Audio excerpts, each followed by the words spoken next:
Reconstructionist Radio Podcast Network presents the Kingdom Driven Family Podcast with your host, Andrea Schwartz. This podcast will equip and empower you to help advance Christ's kingdom through God's primary institution, the family, building a home that serves Christ and His kingdom.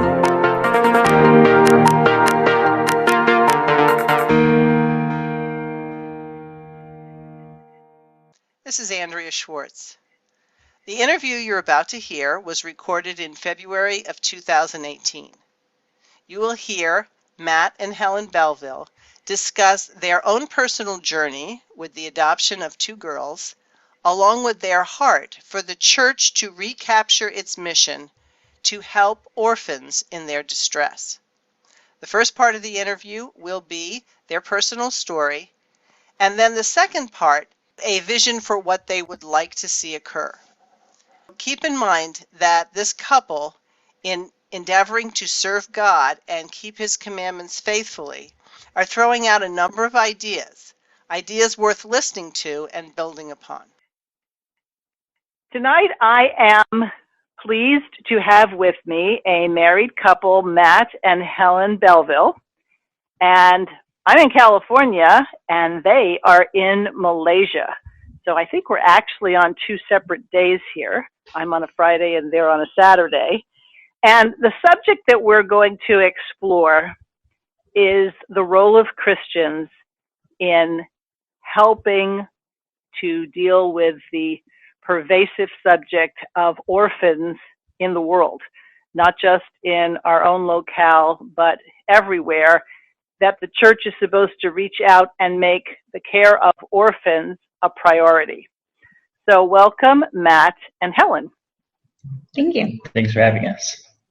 So I'm going to let you guys switch back and forth, giving us a little background on both of you, how you ended up in Malaysia, and about your heart for orphans. 9 months after we were married, we went to Kurdistan in northern Iraq. Helen was teaching at a private Christian school, and I was helping build schools for refugee children that fled from ISIS. And after about 2 years of being there, there was conflicts with local administration, compromising biblical ethics. So we had to leave, and they were the way we stayed with visas. So after that, we started heading towards East Asia. Helen took a TEFL course in Thailand, and we were just looking for jobs at that point because we had to have some way to stay in a country. We actually thought we were going to China, and so the TEFL course was part of that process, and then we found out China wasn't going to work. So just explain to people what a TEFL course is. Teaching English as a foreign language. So your entrance into any country would be based on the fact that you were a teacher helping locals learn English. That's right, yeah. At least that's what we thought we were going to have to do to be able to work in China or Asia. And Matt's always had a heart for Asia. When you both married, did you both know that the mission field was something that you wanted to pursue? I think it was a far off thought in my head. I think Helen was always ready to go back because she was there for about 2 years before we were married in northern Iraq as a single woman. Okay, so Helen, tell us a little bit about what motivated you to do that kind of mission work. I got my degree in business administration and then helped start a school in Oregon. And 2 years in, it was up and running, and I just kept thinking, there must be something more for me to do with my time and efforts.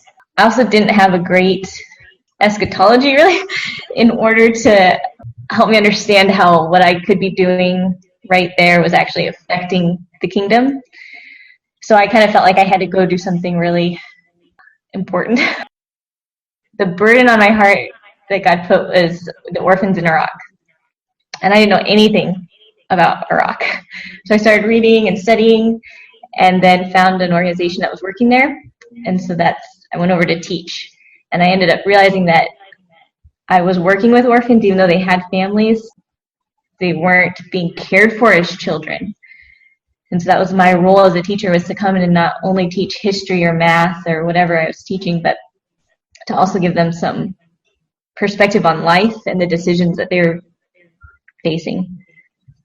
So you didn't have any backlash over the fact that you were sharing a Christian world and life view? We could do it in a very limited context.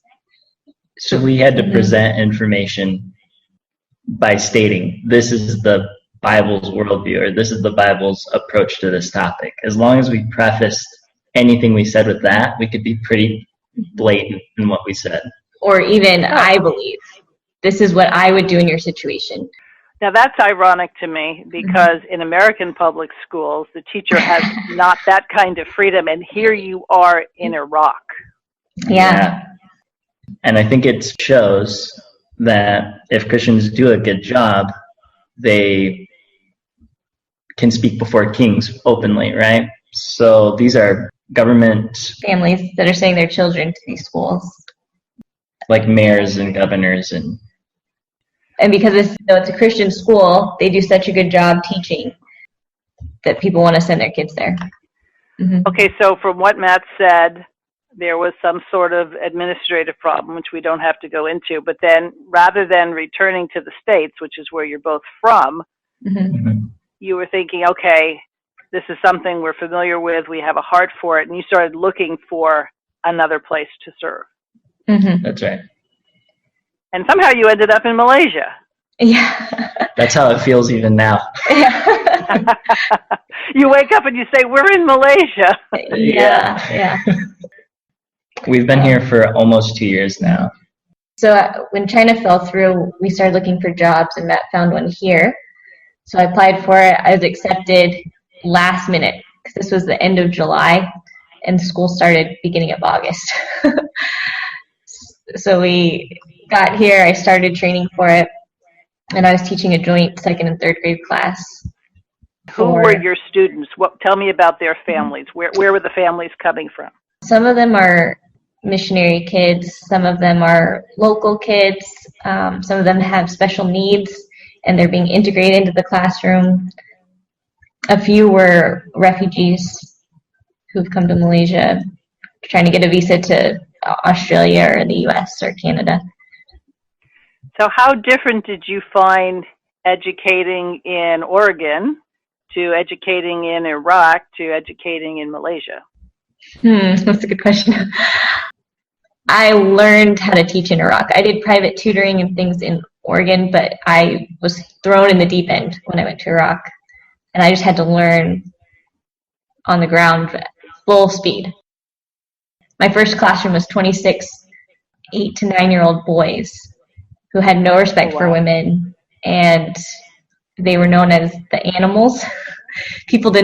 Some teachers skipped that class just because they didn't want to deal with those kids. So I had to learn to gain their respect, gain their trust, and motivate them to learn. And were you successful? I was actually. It became one of the best grades or classes from the whole school in that city. So over time, we saw a difference. And when we went back again, those kids came up to me, and showed me different certificates and things that I'd given them, just as small increments of encouragement that they were improving, they were doing a good job. So they kept it for 5 years. It was pretty amazing. Wow. Yeah. Now I haven't seen you in person, but you don't strike me from your pictures as being somebody who's very, very tall. I'm 5'4", so some of those kids were bigger than me. So that says a lot about how you spoke with the power of God behind you, because you had a lot of things going against you before they even met you. Yeah, I came in halfway through the year as the emergency teacher, so there was already, I didn't get to start out on a positive note with them, and I learned how to depend on the Lord and the Holy Spirit that first year so much. He really humbled me, and then showed me what it meant to pray and walk by the Spirit. So in Malaysia, did you find the circumstances of schools different than your previous experience? A lot different. I did have they would classify them as special needs, but really they were just boys who had different learning styles. They weren't going to sit for long periods of time in class. So it was just a matter of finding a style that worked for them without distracting the rest of the class. At the same time, these other students, they're there to learn. It was nothing like my classes in Iraq. So in some ways, it was a walk in the park. A lot more resources. The challenge was teaching 2 grades at the same time. And Matt, what were you doing in Malaysia when you first got there while she was teaching? Through Iraq to Malaysia, that's when I started to really learn about the deep end of Reconstructionism. I was, vague post-millennial at the beginning of Iraq, but then really seeing how God's word applies to every area of life and how Jesus Christ enforced that. So we're supposed to walk in that law in our lives. So I had no idea what I was doing because Helen was the full-time teacher. And so I was trying to figure out, what does Malaysia need? What I came up with was there's a lot of stateless orphans here. And so I started gathering information because I'm really good at big picture. So I piled up all this information, and then I showed it to my wife, who's really good at the small practical stuff. And then that's when we started hashing things out. So tell me a little bit about the orphan situation in Malaysia. Are there many orphans? Is it a rarity, or is it actually a very common thing to see orphans on the street? So there's a huge amount of orphans in Malaysia. If they're Malaysian orphans, they usually go into the Islamic welfare system, or maybe there's a couple of private orphanages that might care for them, but usually it's the government welfare. However, there's also stateless orphans here because Malaysia is a really big hub for having foreign workers in the construction field. They get maids from the Philippines and Thailand, security guards from Nepal. So there's just this melting pot of these foreign workers that are very low on the totem pole. And a lot of times they get duped out of their visas. They get sold into different types of forced slavery. And then they have kids here. So when they have kids here, those kids are stateless. They don't even exist in the eyes of governments. But do they still have parents who care for them, or are they pretty much abandoned? Most of the time, they're abandoned because a lot of these people that come here are married back in their country and have 7 kids, and they came here to work to support them. They have a relationship with someone that's not their spouse. So I can understand, because it's not an uncommon situation historically, that men will abandon their children, but you're saying that women abandon their children as well? Yes. That shouldn't be terribly surprising because we have women in the West who maybe don't abandon their children outside the womb. Yeah. They definitely do inside the womb. That's right. And technically, as far as like abortion, that's illegal. Except for you can get the pill form, and you can get it under Islamic care centers, usually outside the city. They do abortions before I think it's the 20th day. You can get an abortion from an Islamic doctor. So in working with organizing what you would do to help the orphans, what did you come up with? We just started to talk to people that we knew who had adopted, learned about their circumstances. It was really God's timing. I had to leave that job. They had promised visas to their teachers, and it's a Christian school, but they weren't following through to the point where the principal and his 4 kids had to go back to the States. They'd packed up and moved their whole family, sold everything. They were going to live there for 2 years or whatever, and then they don't have a visa, so now they're being kicked out the country. So I ended up leaving because the school's just taking advantage of teachers, and this keeps happening year after year. So if we don't leave, they're just going to continue to do it. So then you stopped working at the school. So on what basis were you able to remain in Malaysia? We weren't sure. We thought, okay, because we actually got flagged as well. We were told when because they make you do visa runs then. If you don't have a permanent visa, you have to leave every 90 days. Yeah. So we were paying for that out of pocket too, going to Vietnam, Thailand, and then coming back in the country again, hoping that they would say, oh, you can come back in on a tourist visa. But this last time they had said, okay, we'll let you come back in, we'll even give you the 90 days, but after that you need to go back to the US. So we were prepared to do that, but then when I left the school, the week after, we were approached by a woman who knew we were interested in adopting. And she showed us a picture of this adorable little girl, and she said, this little girl needs a home, and it's a really complicated situation. Would you just be praying for her?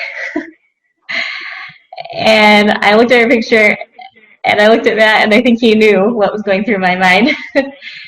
And so we got in touch with the lady who was helping her, and also got in touch with someone who knew how to help us get professional visas to stay here. And we just saw God's timing working this all out. So we could actually, because I wouldn't have been able to pursue adopting, working a full-time job at the school. And we would not have thought to look for other visas if we hadn't left the school. So it was really God's providence. Yeah. So how do you support yourself? We have online jobs. So this little, I guess she was the little girl that you saw a picture of. Mm-hmm. What did you do after that? Did you start the process of being able to adopt her?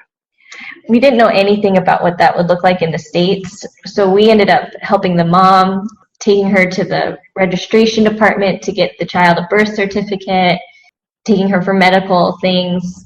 The mom wasn't really willing to let her go yet, but she wanted to leave once the little girl got her birth certificate. And so the little girl stayed with her that whole time, and we were just getting to know her, helping the mom out with the anticipation that when the mom left, she would leave her with us, and then we would start the adoption process. There was some complications with the adoption because we had met the mother, and as far as U.S. law goes, if you meet the mother, it's a no-go. You can't adopt them because who knows if you coerced or these different things like that. She also was going to delay her leaving a lot later, so we didn't actually think that we were going to get this little girl till April of this year.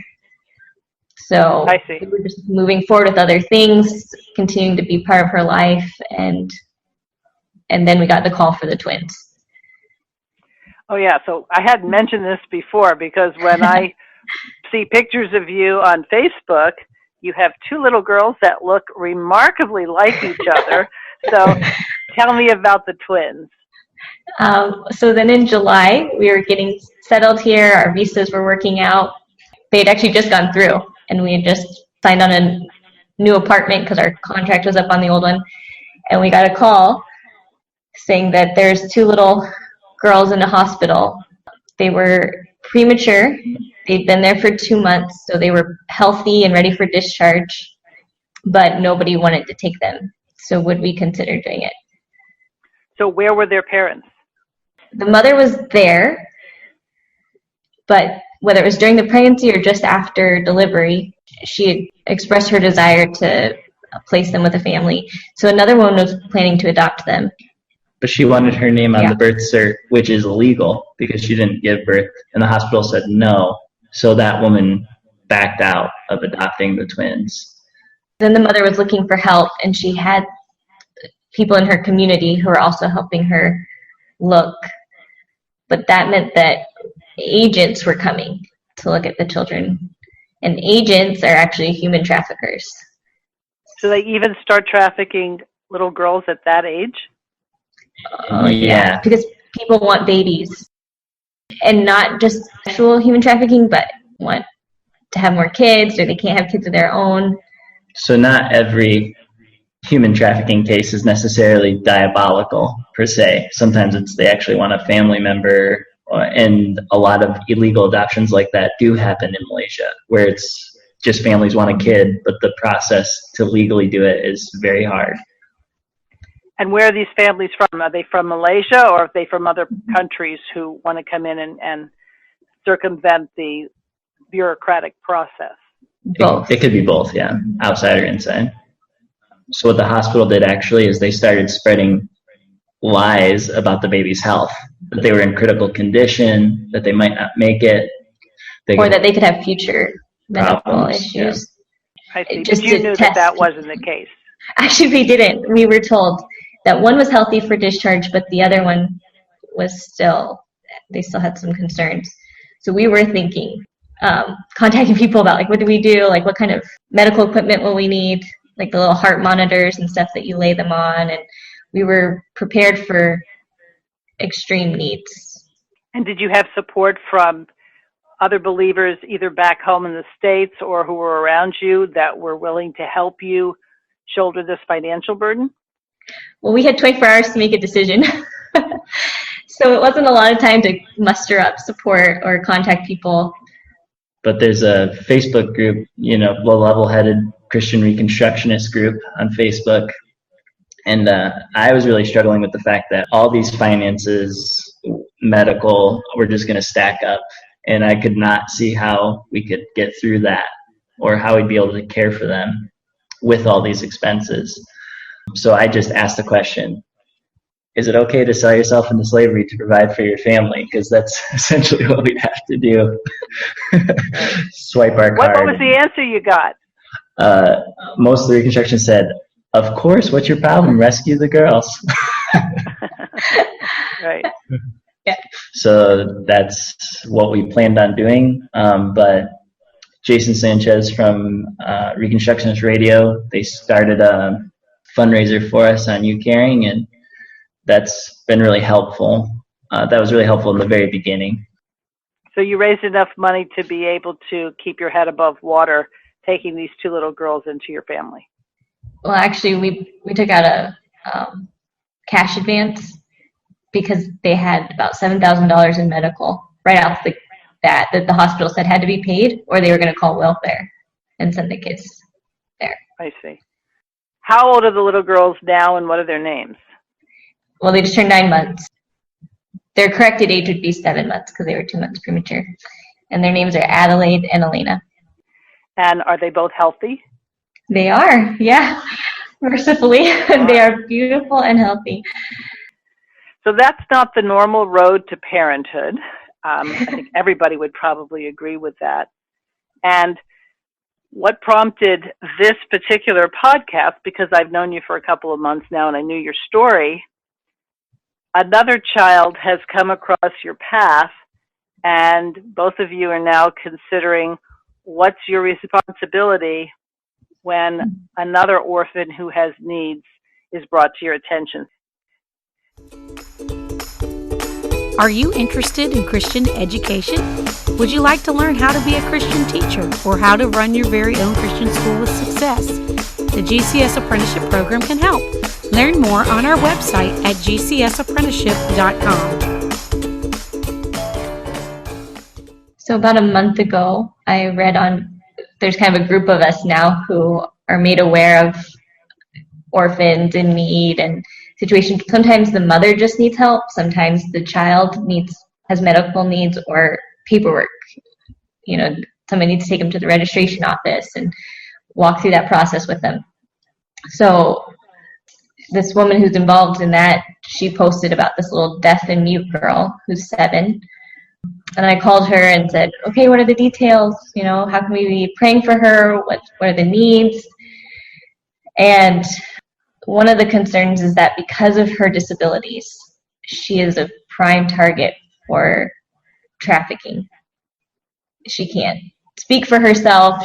So that's why she was kind of on this emergency list. The family that she's with can't keep her any longer. She's school age, and because she doesn't have any paperwork, she can't go to school here. So a lot of reasons why people wouldn't take her into their home, even if they want a child. So for about a month, we were kind of throwing the information out there. A network of people were looking for a family for her. And as the time has ticked on, Matt and I have said, okay, what do we do if no one steps up? And when we took in the twins, we realized that when God says care for the orphan, there's no ifs, ands, or buts about it. Yeah. If they're not orphans, then you can help their mom. You have options. But when they are, it becomes your responsibility. So you both take it to mean that the very fact that God makes you aware of something doesn't mean necessarily you're going to do the adopting, but that you now are on notice that you are part or are to be part of the solution. That's right. So what's the status of this little one now? There is a center that helps disabled children, but the concern is that she's been with a family this whole time. Sending her to a center could be a very difficult transition. So we're actually going to meet with the lady who's helping her next week to get more information, but it looks like the optimal option is to move her in with a family. And so are you considering the potential of actually adopting her? At least having her come and stay with us, like with the U.S. and the adoption process, we're not sure how that would work.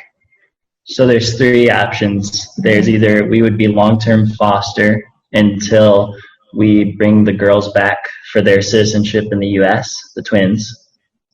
We're going to try to adopt the 7-year-old girl, and we would probably have to come back to Malaysia to get through that process on the Malaysian side and the U.S. side. Or the third option is we would try to be that loving family that helps her kind of get through that emotional trauma as we transition her into that Christian disability center here in Malaysia. I'm curious, how amenable is the United States in terms of you as citizens coming back with girls you've adopted from another country? They're amenable as long as you have the money to pay them for it and you go through all the right processes.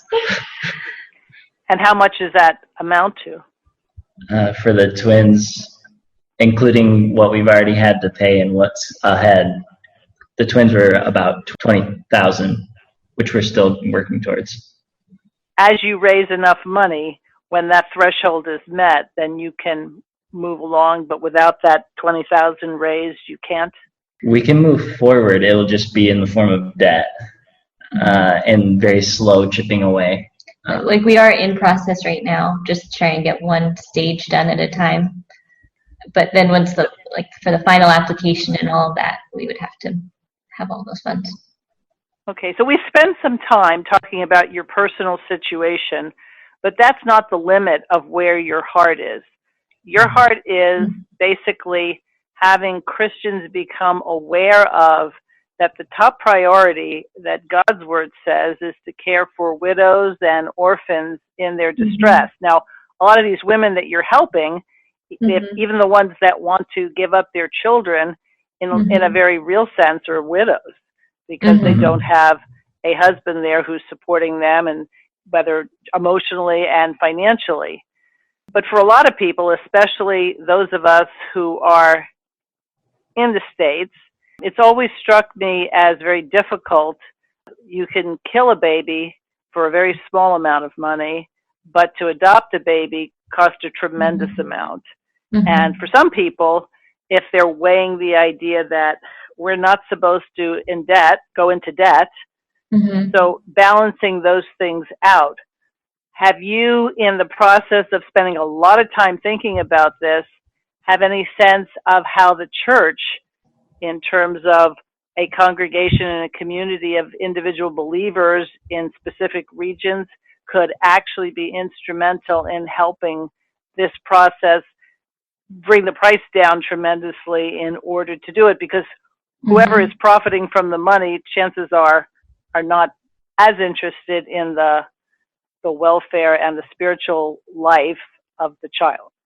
Yeah, I would say first it needs to be an education that adopting children to grow your family isn't the same as caring for orphans. It would be similar to someone carrying out an abortion mill ministry because they want a kid. That's not going to last. I mean, it's a great thing that they're doing, but as soon as they have their child, the ministry stops. And the same thing with adopting to grow your family. A lot of people will say, oh, hey, we can't have kids of our own, so we finally decided to adopt, and they go and they tell people, and people are like, wow, that's great, you're caring for the orphan. But really, it's doing a disservice to all the other orphans out there, because while they might be taking in an orphan, it's actually deadening the church's sense of the massive need of orphans. because it leaves this burden on adoption agencies and things to care for the orphan by giving them homes and by giving these people who want kids the right child for them. So Matt, let me ask you this, because you said that Helen's good at the details and the more personal aspect or on the ground thing, and that you're more of a big picture kind of guy. What's your big picture assessment of the best way for individuals and churches to actually care for the orphan? Well, my context is in Malaysia, so when I talk, sometimes I might reference the Malaysian situation specifically. I think the first thing we need to realize is it's absolutely required of the church to care for orphans. There's no escaping that. And what we want to do is we want to delegate responsibility, like Helen was just saying, to these outside institutions that have been created.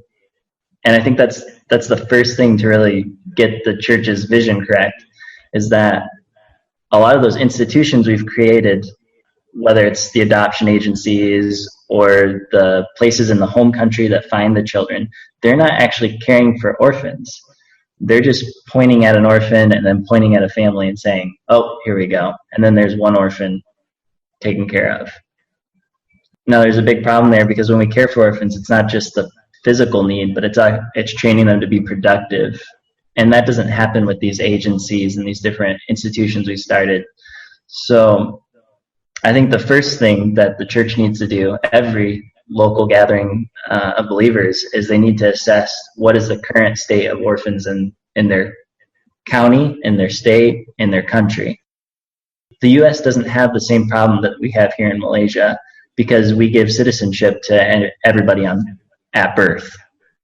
So there's not a stateless issue there. Whereas here, there is a stateless issue. And so, for example, in Malaysia, there's a group of Christians that want to care for the stateless, but what that means is a 1-month trip to an area where there's a bunch of stateless people and you teach them English. But that's not really taking care of those orphans that are there in those communities.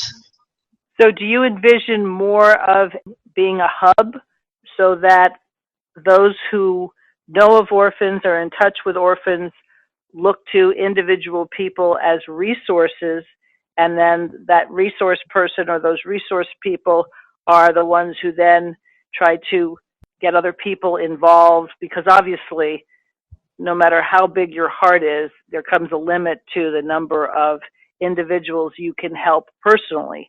So it sounds like what you want to do is develop a protocol that gives Christians who have a desire to care for orphans, and the way you described, that they have a set path on how they might do that. Yeah, and I think the big problem we run into is the institutional churches here. They want to bottleneck everything through a specific church.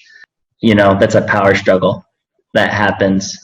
And so with those institutions, you never get anywhere. And that's the big problem. A lot of these Christians here, just Malaysians in general, these countries that have kind of followed the path of American law and its disobedience from God, which is very top down. They have this institutional mindset where everything has to come through, filter through an institution. It has to go through all the checks and balances. Someone's got to be above you saying you can do it. And that's one of the big things we hit with wanting to create a network, wanting to create some sort of information flow. And I would say on the other side, on the individual level, it seems like there's a misunderstanding of what we're doing, of what caring for orphans looks like. A lot of people, will say, oh, it's great, you guys have twins, did you always want twins? And it's like, well, no, that's not the point, really. That's not why we did it. It's because we want to be obedient to the Lord, which also means that the next time there's a situation like this, we're going to do it again. It's not like, oh, we reached our number. This kid meets our qualifications for what it means to be a Belleville. This is an orphan, one of God's children, and so we need to care for her, care for him. And sometimes that means that we adopt personally. Sometimes that means that we help find a family who can adopt. But it doesn't mean be warm, be filled. It's an actual taking an interest and not putting that responsibility onto someone else. So in the case of your daughters, they're no longer orphans because they're your children. I've often struggled with this because I honestly think more people would take children into their homes in the States.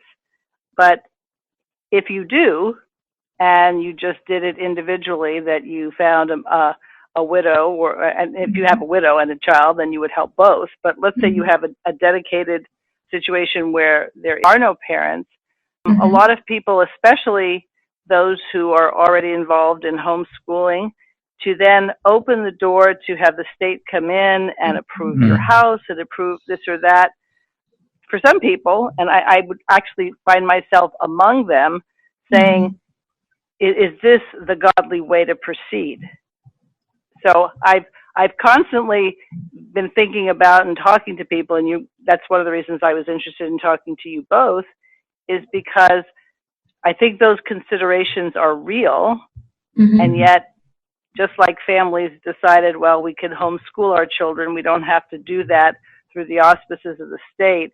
I would love to see a way in which we could bring in first of all, taking orphans into our home and making them part of our family, and at the same time, then setting up a network so that other people would see this is not so unconfrontable. I agree, and I think it differs state to state. So if you can connect with other believers, and this is why it shouldn't just be limited to parents or people who are looking at adopting the child, but I think the network needs to include lawyers and business people who can give advice and support to people who are doing the adopting and the taking in of the orphan. Like, all of those pieces have to come together, I think, if the church really wants to make a difference. And regarding what you're saying about letting in the state into the home, I think the reason why they come into the home is because we as the bride of Christ have failed to do what we were already supposed to be doing. So we get a faux bureaucratic power religion alternative that we have to deal with now. And that's kind of like our punishment. And I think the way we're going to change it is we have to serve better than the state does in their foster homes that are based on humanism or in their whole system, that we just have to, within the parameters of the system that is currently in power, we just have to serve better. And as we start taking in most of the orphans in the US, most of the orphans in Malaysia, right, and we're caring for them way better than the state can, that God will bless that and they'll start to lose their power, because power comes through serving.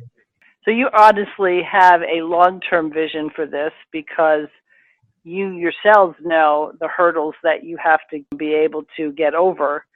Have you actually started a network that does what you're hoping it will do, or is this still in the planning phases?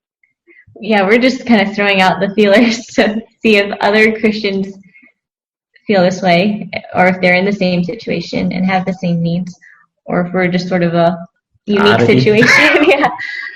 But we're finding, actually, people have been messaging me.